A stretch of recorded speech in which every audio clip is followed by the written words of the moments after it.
عطیہ ملی۔ تو میں نے عرض کیا اللہ کے رسول، میں نے اسلام مال و دولت کے لیے قبول نہیں کیا، بلکہ میں نے تو اسلام کو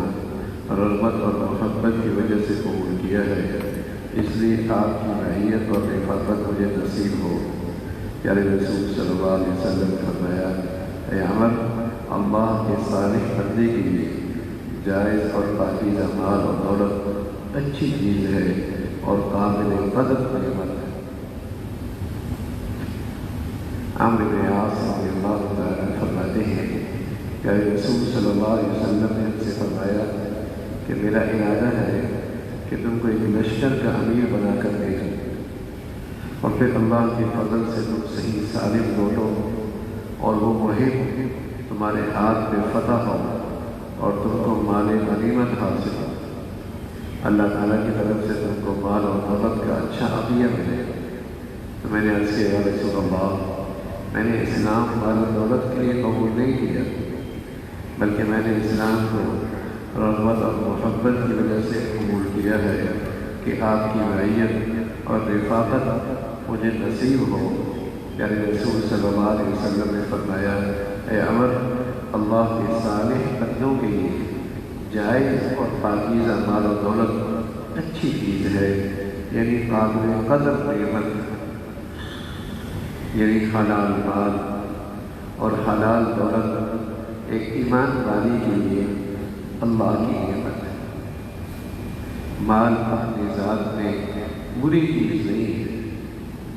مال اپنی ذات میں بری چیز نہیں ہے، ہاں مال ہے کس کے ہاتھ میں اور وہ مال کس میں تصرف کیسا کرتا ہے اور مال آیا کیسے ہے، مال اس نے کمایا کیسے ہے، یہ چیزیں مال کی خوبصورتی اور اس کی اچھائی کو خراب کر دیتی۔ اگر ناجائز طریقے سے اور غلط طریقے سے یا مال کمانے میں اللہ کے احکام کو پامال کرتا ہے یا مال و دولت کے حرص و ہوس میں آخرت کو بھول جاتا ہے یا اس مال کے تصرف میں خرچ کرنے میں اللہ کو ناراض کرتا ہے، تو یہ مال وبال ہے، یہ مال مصیبت ہے، یہ مال جسے کہیں کہ زحمت ہے۔ اور یہی مال اگر حلال طریقے سے اور جائز طریقے سے اور اس میں اللہ سے تعلق بڑھ رہا ہے اور اللہ کا شکر بڑھ رہا ہے اور اس مال کی نعمت میں اللہ کی فرما برداری میں اور اضافہ ہو رہا ہے اور اس مال کے آنے سے اللہ کی اطاعت میں اور دین کے کاموں میں خوب خرچ ہو رہا ہے، تو یہ مال اللہ کی نعمت ہے۔ ایک مومن کے لیے یہ قابل قدر نعمت ہے، قابل قدر نعمت ہے۔ پیارے رسول صلی اللہ علیہ وسلم فرمایا کرتے تھے، نعم المال للرجل الصالح، وہ مال بہت اچھا ہے جو کسی نیک آدمی کے ہاتھ میں، ظاہر ہے اس مال سے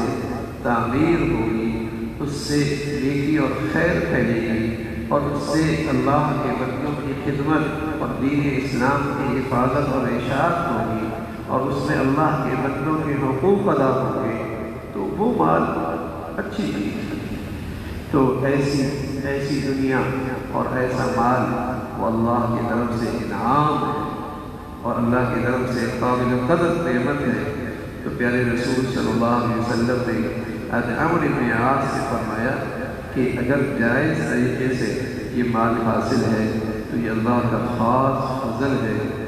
زہد کے عنوان کے تحت بہت سے حدیثیں ہم نے سنی کہ اس میں فضیلت ہے کہ آدمی کے پاس آدمی زہد اختیار کرے اور دنیا سے بے رغبتی اختیار کرے اور دنیا سے زیادہ دل نہ لگائے، تو دونوں باتیں ٹھیک ہیں، دونوں باتیں ٹھیک ہیں۔ اس کی مثال بالکل ایسی ہے کہ اگر ایک آدمی کشتی پہ سوار ہو کے منزل پہ جانا چاہتا ہے تو اس کشتی کی سواری کے لیے پانی ایک ضرورت ہے اور پانی ایک نعمت ہے، پانی کے بغیر یہ منزل تک نہیں پہنچے گی اور پانی کا ہونا اس کشتی کے لیے منزل تک پہنچانے کے لیے اگر میسر ہے اللہ کا انعام ہے۔ اسی طرح آخرت کی منزل تک پہنچنے کے لیے زندگی کی ضروریات آسانی سے پوری ہو جائے اور زندگی کی ضروریات عزت سے اور ایمان اور دین کی حفاظت کے ساتھ پوری ہو جائیں، اللہ کا بارے ہے۔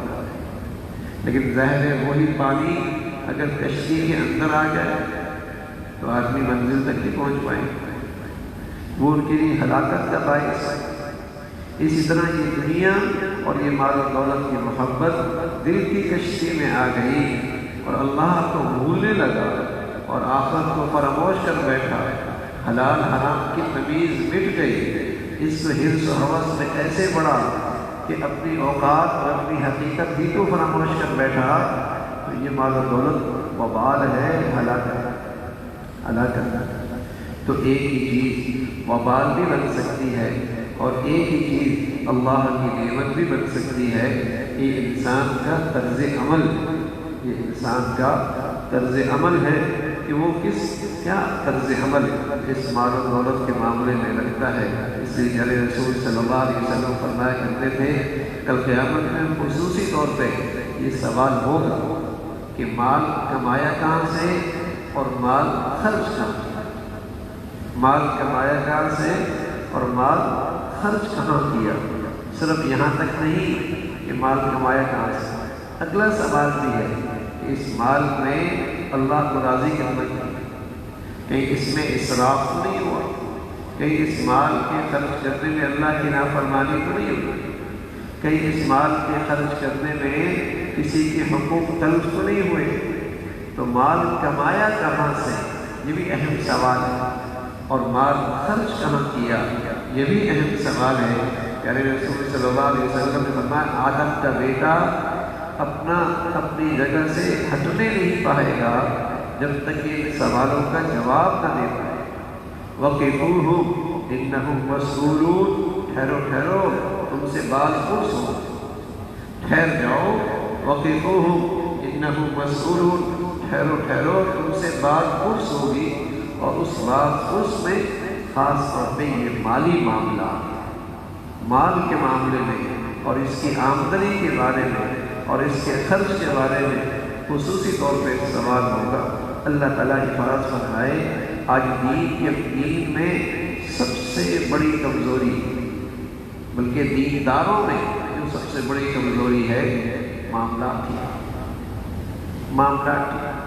وہ سمجھ بیٹھے نماز روزے کا نام دی، عمرے حج کرنے کا نام دی، روزے صدقہ خیرات کرنے کا نام دی۔ ارے میاں یہ تو حقوق اللہ ہے۔ دین کا ایک بہت بڑا حصہ حقوق العباد کا ہے، جس میں معاشرت اور معاملات ہیں۔ تم یہ دیکھو کہ تمہارے اس مالی معاملات میں کسی اور کا حق تو شامل نہیں، کسی اور کی آمدنی تو جیسے مال کا حصہ تو تمہارے مال میں شامل نہیں۔ اس سے تو تمہاری نماز بھی نماز نہیں، اس سے تو تمہارا روزہ بھی قبولیت کے خطرے ہے، اس سے تو تمہارا حج اور جسے کہیں کہ عمرہ بھی اس کی قبولیت کے خطرے میں ہے۔ اس لیے کہ جب آمدنی اور جسے دوسروں کا مال تمہارے ہاتھ میں ہے اور وہ آمدنی اور مال حرام ہے، دیگر عبادات بھی خطرے میں پڑ جاتے ہیں۔ تو یہ معاملہ اتنا اہم اور سنگین ہے کہ جس میں لوگوں کے حقوق پامال ہو، جس سے ایک آدمی کی عبادات بھی خطرے میں آ جاتا ہے۔ تو معاملات کا معاملہ ہمارے دین میں بہت اہم بھی ہے اور اس لحاظ سے سنگین بھی ہے کہ اس سے لوگوں کے اور حقوق العباد وابستہ ہوتے ہیں۔ اللہ تعالیٰ دین کی صحیح سمجھ نصیب فرمائے اور معاملات کی دیانت اور معاملات کی سچائی عطا فرمائے۔ اللہم لک الحمد کلہ ولک الشکر کلہ، اللہم اعنا علی ذکرک وشکرک وحسن عبادتک، اللہم اعنا علی ذکرک وشکرک وحسن عبادتک، نستغفر اللہ ونتوب الیہ، نستغفر اللہ ونتوب الیہ، سبحان ربک رب العزة عما یصفون وسلام على المرسلين والحمد لله۔